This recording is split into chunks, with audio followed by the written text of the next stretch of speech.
Hey, I tell you what, in this 1 hour session that we have today, we'll probably have created 2.4 million. So with that, Hey, I let's can't get wait. started. What's that? I said I can't wait. Hey, absolutely. Well, hey, we can't wait as well. So with that in mind, here's our agenda for tonight. And do apologize. That thing that says announcements down below is really an announcement, but the T is cut off with the design. So with that kind of spice, let's go right into our agenda. Our agenda today is going to be as follows. One, we're going to actually break off. We're going to first do a book overview or a session. Two, I want to give you some quick announcements on what's going on. And three, we're going to end with in terms of what's next steps. And four, we're going to show you how to get involved and engaged into a session from here regarding any outlet that you're going from finances to real estate to marketing, you name it. We're going to get you on the right path. All right. So my big thing, I know for me, hey, maybe this is selfish, but I hate when I can get so much information and then in the end, I ask, well, what's next and how do I get there? So we won't leave you hanging on that. So with that in mind, does that sound like an awesome agenda or do you have anything else you'd like to add? That's a great agenda. All So right. Well, hey, with I'm a James' sponge. confirmation, what's that? I said I'm a sponge, so I'm looking to absorb as much and put it to use. Absolutely. Well, good stuff. Well, hey, with that in mind, let's go through our announcements now that we have our top of mind agenda. First thing first, hey, we do record our sessions here with Zoom. One is that we like to engage. Two, we like to reflect. And three, we like to connect. And so with that in mind, we do record all of our sessions, but keep in mind this, that this is a space that, hey, you can be you. It's about transparency and vulnerability, and you can simply be who you are, share, and connect on what matters most, which is your financial future. So we just want to put that out there that this session, and including the remaining ones, will be recorded. Number two, hey, our expectation, we have expectations of us and we have expectations of you. So our expectation of us is that, hey, we always come prepared with insight, knowledge, and of course, a network of individuals. We're all wealth coaches. But our expectation of you is sitting right here on the screen. Number one is to have fun. I don't know about for you, James, Jen, Renee, Barb, you name it's on this line. I don't know what kind of fun you like to have, but talking about money, that's pretty fun. I don't know. Maybe I'm too soon on that, but that's a good thing. So that's our expectation of you. Number two is to engage. And number three, we ask that you network. We ask that you network with each other. So with that in mind, our next top of mind announcement is that our next book club for today is going to be chapters 5 and 6. For our next book club, that's in 2 weeks. Can someone give me the date on that? It's Monday. It's in 2 weeks. We do have a holiday. That's the 7th. Yes. And then so is it the 7th? Yes, that's 2 weeks. Yes. Okay. That's Labor Day. Perfecto. So with that in mind, that gives you plenty of time to work through your chapters. And we just want to give you a heads up. Each bi-weekly session we have, it's always been 2 chapters. But with that last session, we want to make sure that you're not that you are in attendance and not late to that. Is that would be 3 chapters to conclude Rich Dad Poor Dad, and that would be chapters 7, 8, and 9. Does that sound feasible for everyone? All right. With that silence, I'm going to take that as an absolute yes and a year-he. All right. The last big announcement is this, is that classes are now live. So what does that mean for you? What is the value? Classes are now live. So that means that, hey, let me ask you this. And by using your chat box, can you help me out? Classes are now live. We have classes that are on branding, business planning, real estate investing. We have a financial boot camp. We have classes that are now live on government contracts. And lastly, we have classes that are on expanding your portfolio. So with this in mind, before we get started, I'd like for you to use your chat box. Does everyone know where your chat box is on your screen? I'm going to write something in here. It says test. It came to your screen. I want you to use that chat box. And for one thing and one thing only, I want you to type in there, of those classes that are now live, what class will best fit you on your next steps in this journey? Type it right in the chat box for us.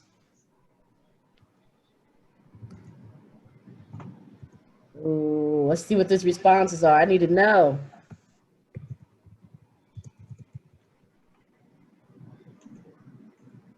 Woo! All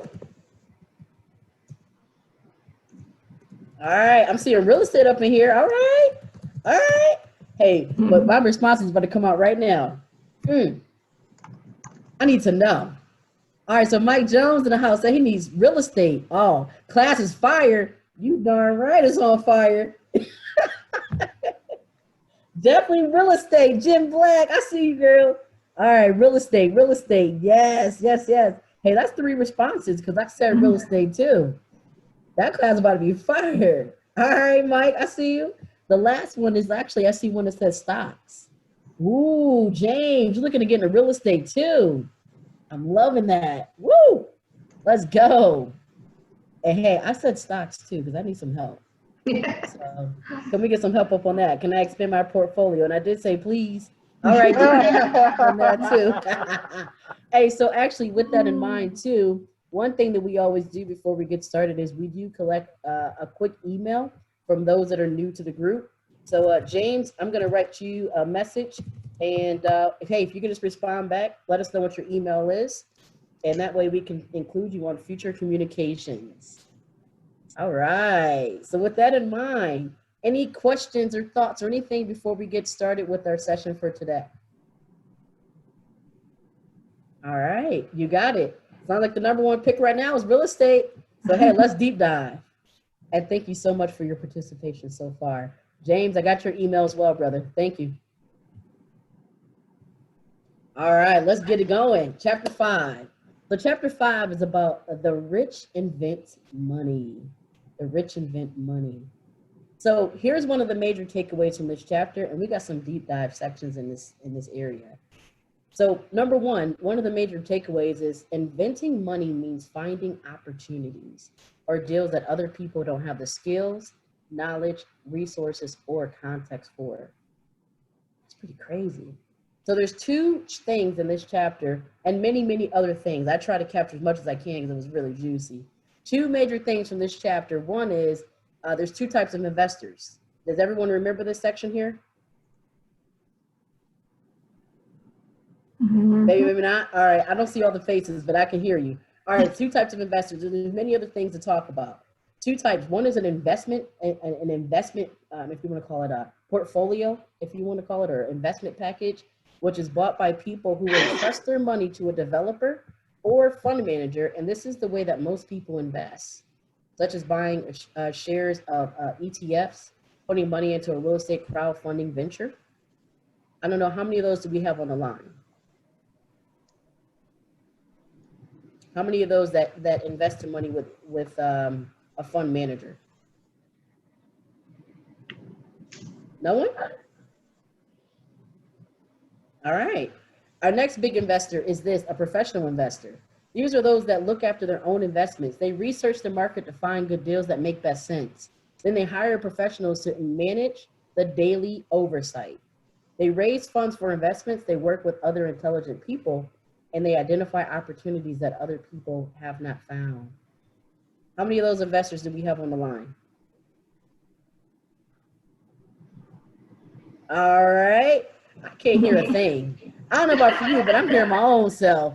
I can't see you, but I can't hear you either. All right. Ashley, you need to click the little gallery button. That way you can see everybody's faces on the side. In the top corner, top right-hand corner. Uh-huh.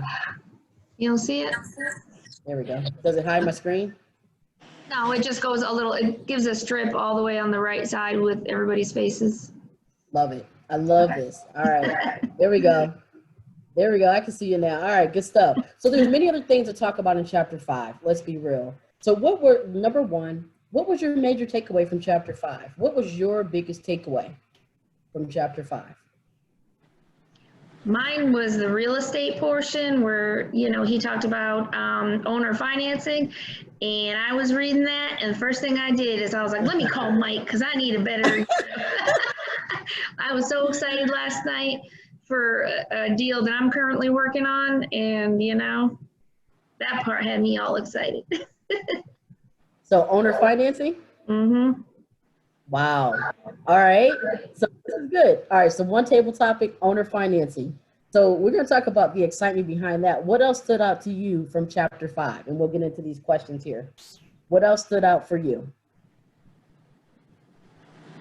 I have owner financing on the table. Yep. Yeah, we were already talking about it. Stock play, making buying stocks before they actually hit the stock market. Pre-offering IPOs before they're actually on the market. To me, I was like, what? Because I read this book, and like I was telling Jen, I said that must have just went over my head, because when I read it this time, it meant something to me. Versus before, I must have just read it and kept on going because I didn't know what he's talking about. But now, I mean, I read this book a long time ago, so I'm a different person now than when I read the book the first time. So different things are going to hit me because I've had experiences between then and now. So I'm excited. I'm reinvigorated again. I'm like, oh, are you serious? Because he's doing 1031 exchanges. I'm already doing that. If I can add that stock piece, it's gonna be a problem. It's gonna be a real problem. Wow. I mean, so when you're looking at your whole portfolio, excuse me, something in my eye. When you're looking at your entire portfolio, and you're looking at the 1031 exchange, as we talked about earlier, expanding your own portfolio, which part of it, from you knowing who you are today versus back then, changed in terms of how you view it? Well, see, the thing was, in my mind, there's a lot of different ways to do it. Okay. But he's basically saying, I raise money like this, but I invest in real estate as my platform. So he's getting a chunk of money, but that money's going to go away if you don't invest it. So he's investing that money in a real estate and then just doing it over again. And I realized that there's multiple ways of doing it. Like what I'm doing is buying single family homes, selling them, and then using that money to buy multi-units. Whereas he's not even buying real estate.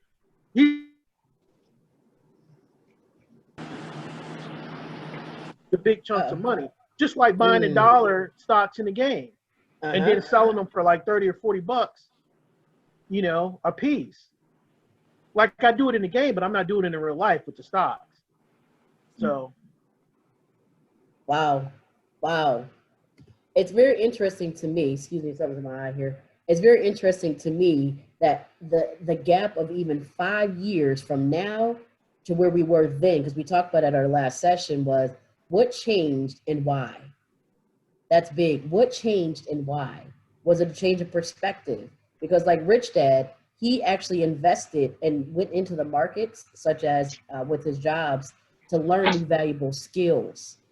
And so it's interesting. It's like, what changed and why is the question that I often embark on and want to impress upon you, is then versus now. And even if we never changed anything and we waited another 5 years or even embarked on what we know now today, how would life alter? Because earlier James said he wanted to, I would think around the age of 50, if I'm not mistaken, something in that ballpark, was about navigating to the next phase of life and being on a beach and being having multiple homes and things such as.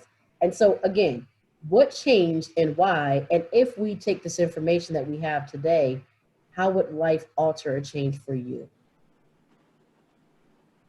This is open-ended. I'll answer the question. Like the first time when, I'll just go back in time, like when I first read the book, it just was mind-blowing because it exposed me to some new things that I was not aware of. And then up to now, my mindset is I've tried some of those things. So that's one of the things that stood out for me too, Mike. I wrote that down in my notes. Now, one of the things he was saying that he buys companies before they hit the stock market. And so I usually get them at the IPOs, which, you definitely can make money there too. But he was saying, just starting out, and that's what I shared this morning in my live chat, was that, stop whining and do something about it. And so, you know, I was just inspired this morning from chapter 5 because I've gotten no's from the bank, no's from funding for school, no's for, so I had to be creative in coming up with a plan. So he even talked about there's deals he has done with no money, just a transaction, just an agreement. And so, you know, hey, I've done that too. So, you know, so again, once you put it into practice, then you're, you know, not only does your mindset change because you see it works, you know, that's why, like, when I took his course, he was like, start off with a small deal to build your confidence, to show you that it can be done. And then now the sky's the limit, whether it's a single family, a multi-unit, a commercial building, it doesn't matter. So how do you find, when you're talking about deals, for anyone, in terms of finding good deals, because Robert Kiyosaki, one thing he pressed upon was, how do you find good deals and how do you creatively make the money work and find it, right? And so how do we find and locate a good deal that others may overlook every single day? What's our strategy? What's our strategy around that? What's your approach by finding good deals? And remember, a lot of people miss out on a good deal. What is your approach to finding good deals that others may overlook?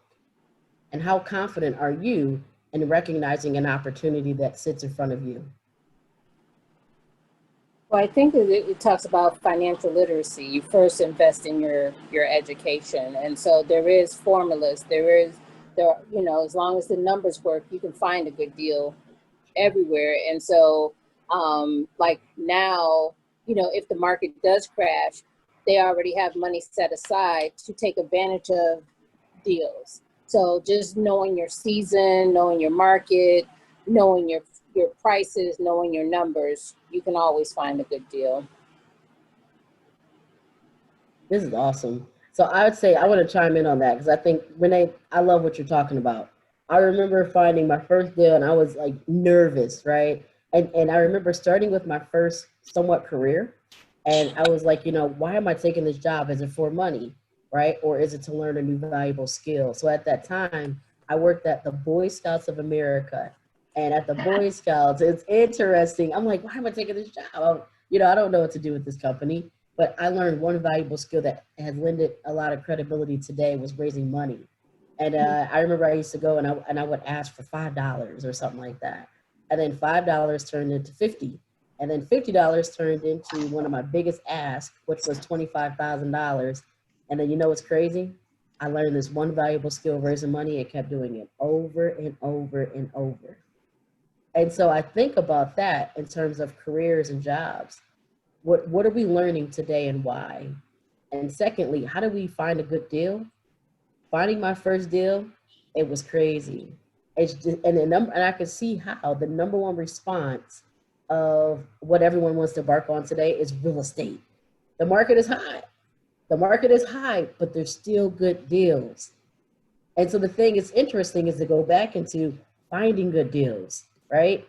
And how do we, and what, one way in terms of how we increase our financial IQ is simply coming on today, such as this book session. But outside of today, what are you doing to increase your financial IQ? And secondly, what are you doing to spot your next big deal for where you're going in your life? I just want to talk about it. I'm not the bag, I just want to talk about that. So what are you doing in terms of your next journey? And if you have already purchased a place, what are you doing to now maximize and scale what you already have? Talk to me. Oh man, I'm gonna take up all the time.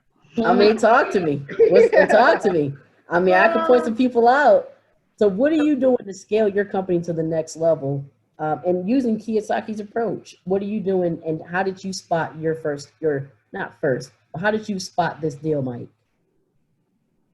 Well, I think all the deals are a little bit of everything works. Like nothing works 100% of the time. So looking in the MLS works. Talking to friends and family works. You can find somebody who's looking to sell or somebody in a situation. Mailing out to homeowners directly works. Talking to every real estate agent that you can find and tell them, hey, put me on your mailing list. Let me know when you have a listing before you actually list the property. Give me a chance to take a look at the numbers, and maybe you might not even have to put it on. And just basically beg people, hey, I'm looking for a deal. I got money. I can close. Let them know. Let everybody know that you can do that. Somebody's getting a divorce. They're selling a house. Hey, call me. And when you're calling these individuals, let's say, for example, you're calling in and you're like, hey, you know what is your reason for selling? Is it a divorce? Is it distress? Whatever's going on. What is the responses that you tend to get? And even the responses from them, what do you get from them? And secondly, what is your emotional response when you're calling someone that you have never met before? Well, number one, I don't care what they say, because I'm like, either we do a deal that is good for me and good for you, or we don't do a deal. And it's just a numbers game. You call enough people, you talk to enough folks, you're going to find somebody who's willing to play ball. The last deal I did with the condo, I asked the lady, I said, hey, do you want the most cash, or do you want the money now? Because it's a teeter-totter. If you get your terms, I get my cash. And if you want the cash now, then I get my terms. So if you want cash now, you're going to get a low ball offer. If you want the most money, then you're going to have to carry a note for me, which is owner financing. So I offered her $200,000. The house is worth like $140,000. She didn't take it because she would have to carry the note, which, I got to amortize over 30 years with no 0% interest rate, which is a good deal for me because I'm going to pay the bank that money anyway. And she's going to get $200,000 for a $140,000 home. And then I said, if you want the cash, I'll give you $70,000 for it right now. $70,000 in 7 days for a $140,000 home. She says, I need the cash. She says she wanted the most money. But when it came time to sign, she said, nah, go ahead and give me the 70. So you're taking a $70,000 for $140,000. We both know it's worth $140,000, but you want the money right now. So I don't know what her personal situation is, but either situation was a good deal for me, and I was happy to do either one. Wow, Mike. So with that in mind, I'm just gonna keep deep diving, right? Because this is all Kiyosaki's approach. So with that in mind, when you approach her with two different opportunities, option one and option two, it's a psychology to it too. Number one, I'm giving you two options. So I'm already saying that you're going to do business with me. Which one do you want? And number two, I'm happy with either one. If you want the 200, I'm happy with that. If you want the 70, I'm happy with that. So now, how can I serve you? Impressive question. How may I serve you? Mindset. What's the mindset behind that? Wow. Mm-hmm. So in a year's time, the tenant that I got in the property now that I'm making cash flow on, I'm going to sell it, do it 1031 into something else, a commercial building, at least a 4-unit or above, and I'm going to get more cash flow. That's creating money. That money wasn't mine. That was equity in the property. Now I don't want to tell everybody, but it took me a year to get that deal. I was mailing out to people in this neighborhood that I had targeted. I mailed to her 6-7 times. And she never responded until that one time, because you never know what's happening in somebody's life. I don't know what happened in her life. Right. But situations change over time. So she may have seen it and be like, nah, I'm not worried about that. Thrown it away 4 or 5 times. But at some point, it hit her at the right time. Or else, there's nobody else talking to her. There's nobody else trying to, and she sees this letter from me at the right time. And who knows what the right time is. Wow, let's go. So let me pause right there. Does anyone want to ask questions? Does anyone have any insight based off what Mike shared?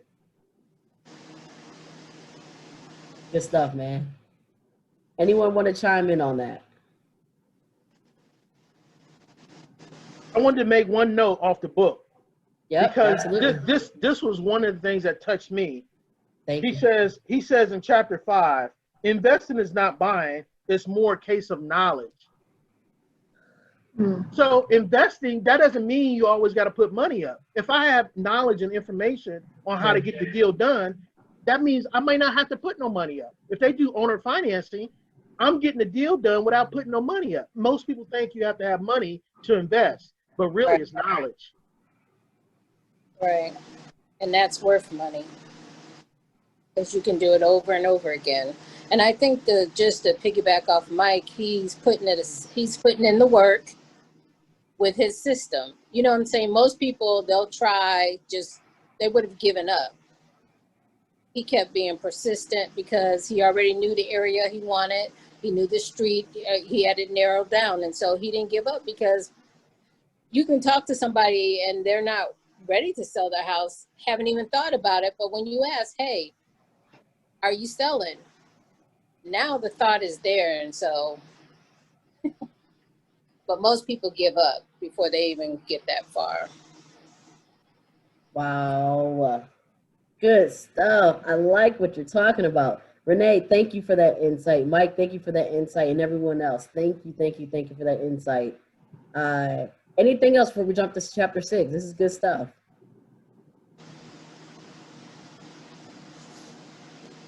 All right. You said it best. This is good. Chapter 6. I got one more thing in chapter 5 that it just I couldn't get over. Yeah. So I'm mentoring people, Sure. and every time I mentor somebody and I talk to them, we always have to get over this topic. We always have to talk about fear. I'm afraid. I'm afraid of this. I'm afraid of that. The fear doesn't go away. And he states it in chapter 5. There's always risk. So learn to manage risk instead of avoiding risk. Because I know every time I buy a piece of property, they can only do two things that can hurt me. They can stop paying their rent, or they can damage the property. And I can mitigate both of that with money. If I set money aside, I can make sure, well, number one, I don't let them in. That money right there is going to go towards mitigating my risk.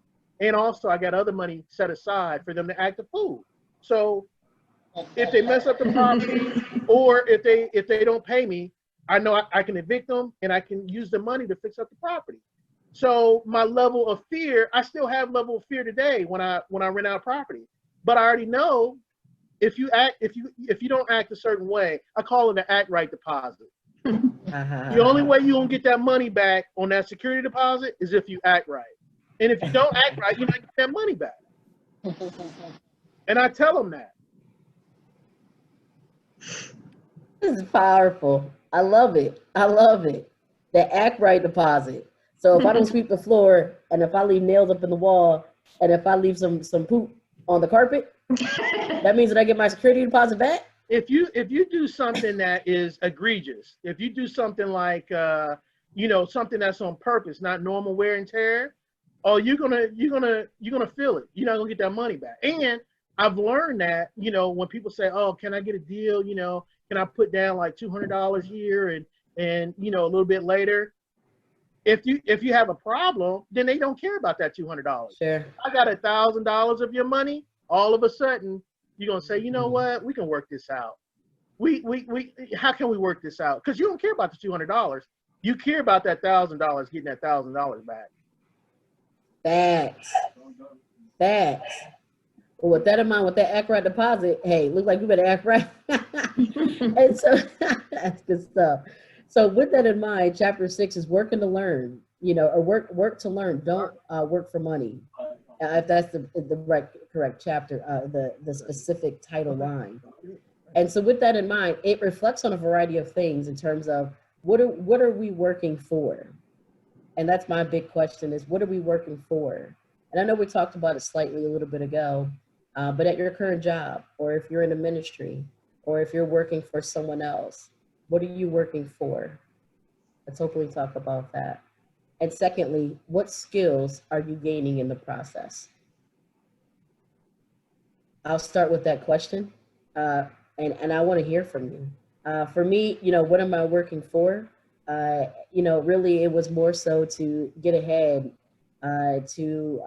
I enjoy HR.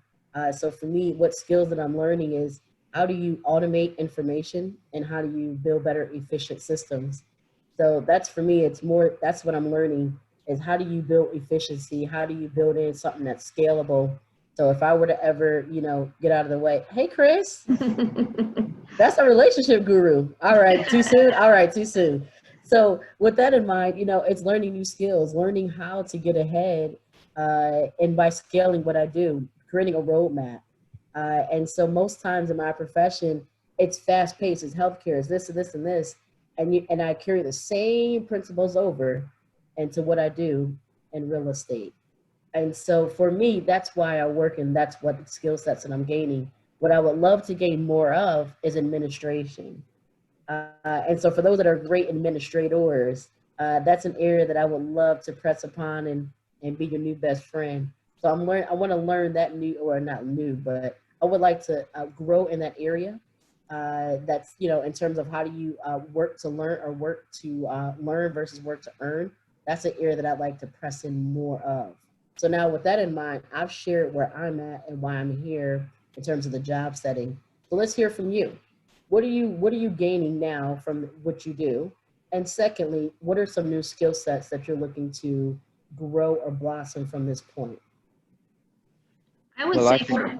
Go. No, go ahead. I was just going to say, as my job as an accountant, it definitely, obviously, plays a huge role in, building businesses and, all of that. So for me, I mean, that's kind of, it's, like I said, it's everything in the business world because, as an accountant, you learn, all of the intricate parts of how the financials flow within a company.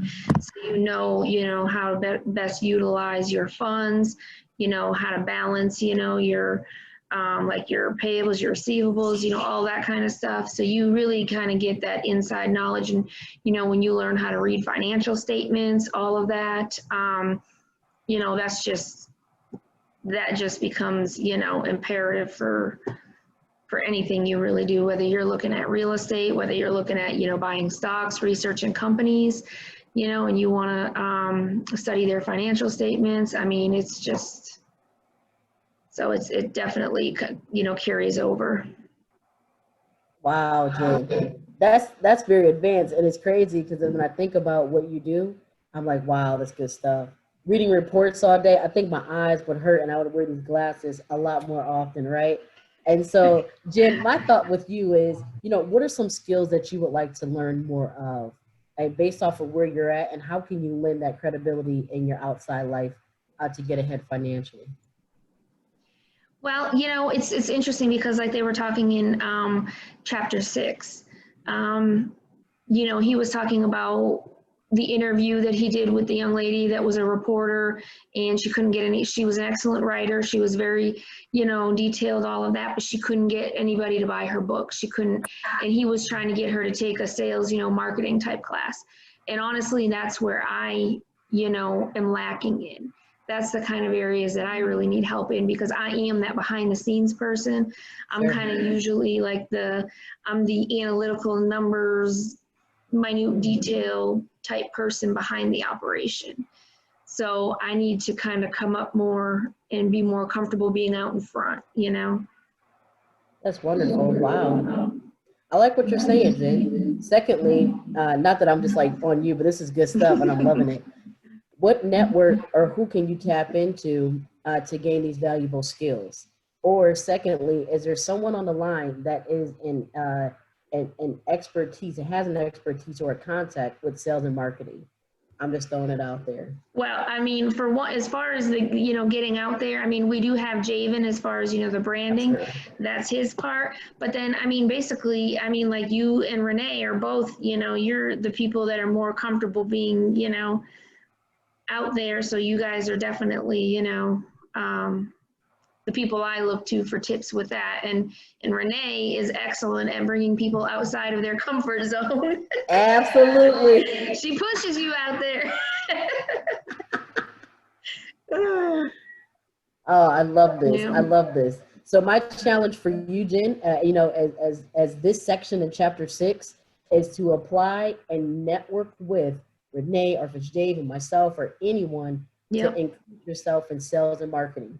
So we're going to Mhm. hold that accountability with you because we're a community of millionaires and we're looking to grow to the next level. So with that, I'm super excited for you, Jen. Super awesome excited. So who else? Mike. So Mike, what skill sets are you looking to advance from here? And we'll go right to Renee and then Barb and James because I can't see everyone's faces on one screen. So where are you at? Well, I feel like I can get better at everything. I mean, I don't feel like I'm a master at any of this stuff. So, but I'm really looking to, you know, like I said, that stock information, buying it before it's an IPO, buying it before it actually hits.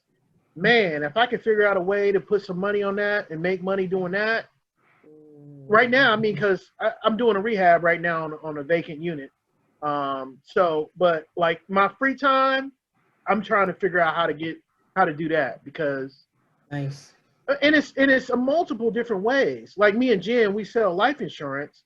You sell enough life insurance policies, you're gonna make a lot of money, and you can do it that way. It's not, you know, a particular way necessarily is the right way. It's a way you feel comfortable with, and that you know how to do. Like if you're making money on this, James, if he's making money on this keto currencies, hey, I don't know nothing about that. But if he's making money on that, he can take that money and put it in real estate.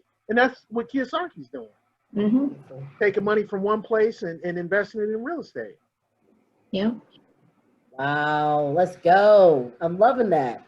So what I'm hearing from you is taking money from one to the next, but how do you gain these valuable skills? Hey, I heard one thing is you stay green, which means you stay humble, you stay hungry. And in the process, you're basically leveraging your talent, right? But then you're also leveraging what you don't know to expand basically your kingdom or what you're doing in terms of next opportunities. So Mike, I'm loving what you're saying. I'm loving it. Anything else you want to add to that, Mike? That's good stuff. Nope, I'm done. Ah! All right, so let's go down the lane here. So Renee, with you in terms of what you do full time, and then I'm kind of looking across the screen here, but with what you do full time, and secondly, in terms of increasing your knowledge base from where you are working to earn to working to learn, what does that look like for you to advance to the next level as well? Well, I definitely can't answer the question. I will, but I would like to forfeit my position to one of our guests that are here tonight. Wonderful.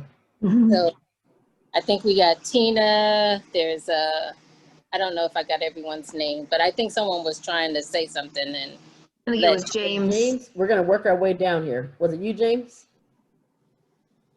Yes, it was me. All right, let's hear from you, brothers. Good stuff. All right, so honestly, I'm always looking to learn. That's one of the things I do is with my job, I work in technology, information technology. So I deal with people on a daily, and like I said, I work for a bank. So I do IT for Huntington National Bank, and with my skill set that I'm learning, you know, networking, I've got networking and things like that. My communication is great. The one thing that I want to learn is what Mike is doing. I want to learn that. I do. I really want to learn that.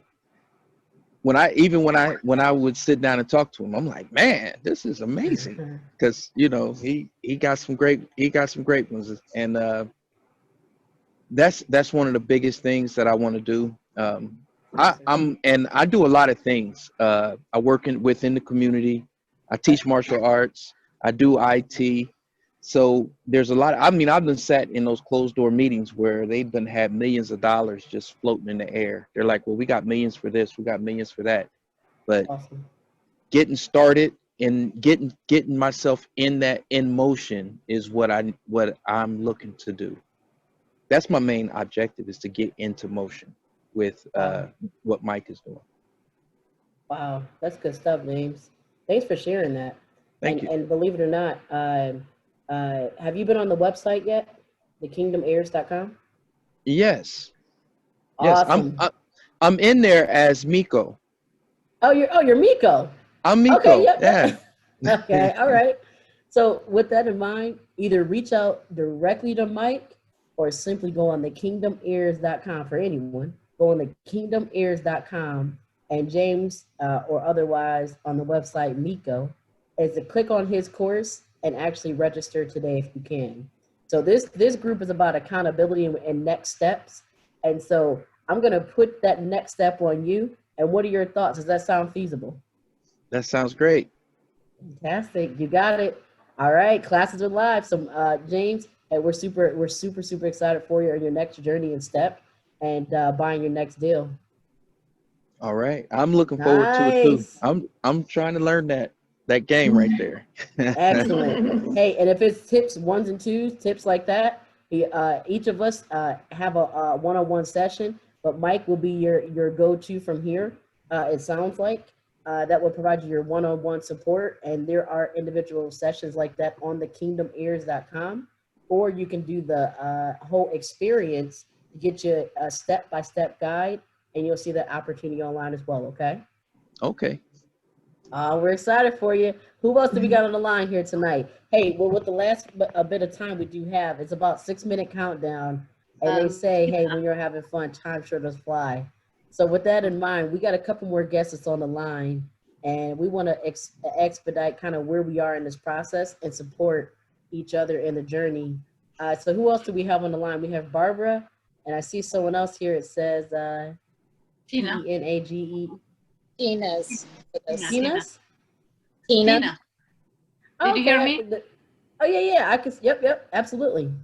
Hi, how are you? I'm Tina. I'm a real estate investor. Wonderful. I started 2017, but I just learn. I didn't apply yet, but I need some courses for Mike because Wonderful. I have some problem to somewhere. So I just looking to help me. Really helped me before for cash flow, but now I'm looking to evaluate my education to apply for the wholesaler. So I just learn more day by day. Wow. Okay. Yeah. I'm sorry. Was there more? I didn't know if my thing cut off. Just saying. Oh, all right. Well, good stuff. I'm loving it. So with that in mind, do you have our website? Yes. She's a All right. Love it. All right. Well, with that in mind, I would say, hey, I'm going to press upon you in terms of getting directly with Mike, and secondly, going to the kingdomheirs.com and registering for the upcoming class that's coming up or your one-on-one session. Hey, we'll get you to your next mark, and we're super excited for you. Congratulations on your next journey, or even piecing together in terms of where you are right now. Thank you, Ashley. But I didn't get your email last time. You told me you emailed me the book or the question, but I didn't get it. I don't know, maybe I made a mistake when I write down the email or something wrong maybe. Do me a huge favor right now in the chat box, if you can, down below. I'm going to shoot you a quick message. Can you include your email down below for me? Let me just make sure. I'm going to put email. I just sent you a message. We'll get that right out to you. Okay. It's your email. Hers is KIT. It starts with a KIT. Okay. Yeah.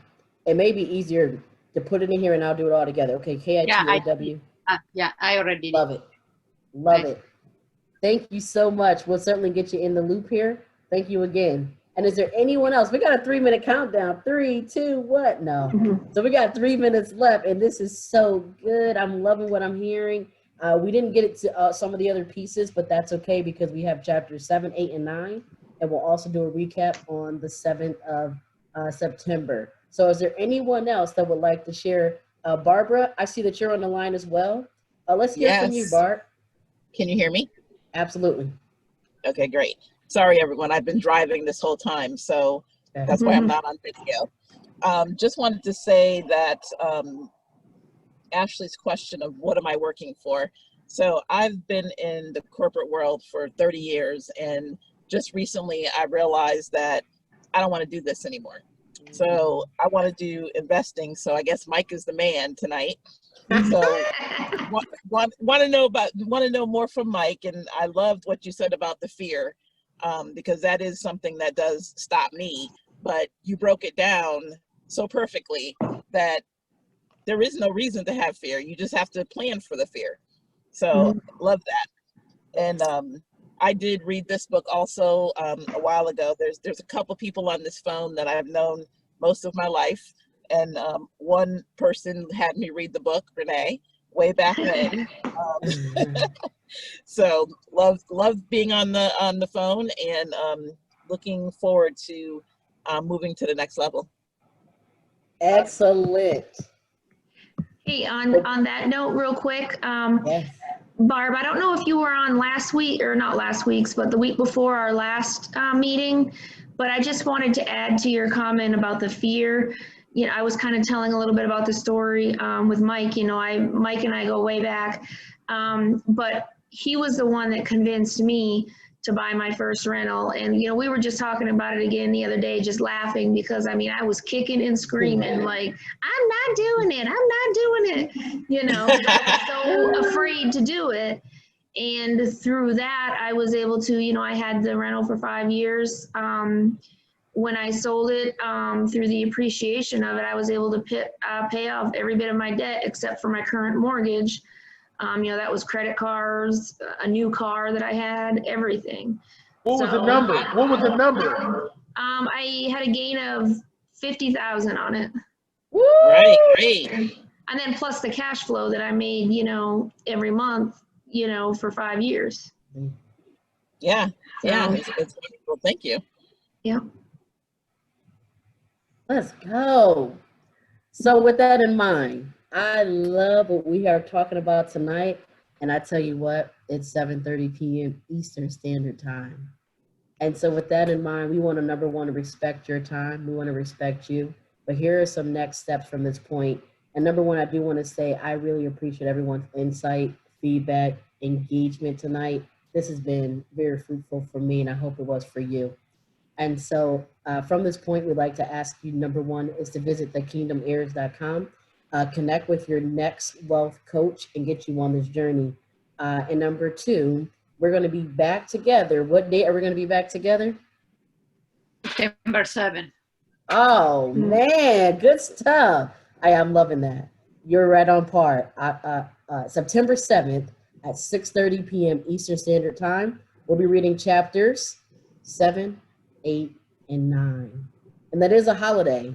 And so, hey, you know what? With that in mind, we'd like for you to max out and invite anyone that you can. The book is also an audio that's on YouTube, or you can get it by book in any places. But we'd like for you to invite someone new that is your challenge for this next session as we conclude out Rich Dad, Poor Dad, and we'll be with another book shortly after. So with that in mind, those are our biggest asks from here. And are there any questions before we close out for tonight? Any questions? All right. Well, hey, with that silence, I'll take it as an absolute no. And I also take it as it's been an absolute pleasure, joy, and honor to have each of you on tonight. Hey, and welcome out to Kingdom Heirs and Rich Dad, Poor Dad Book Club. And we'll see you again on September 7th, 2020 at 6:30 p.m. Have a great night and thank you. Bye. Bye.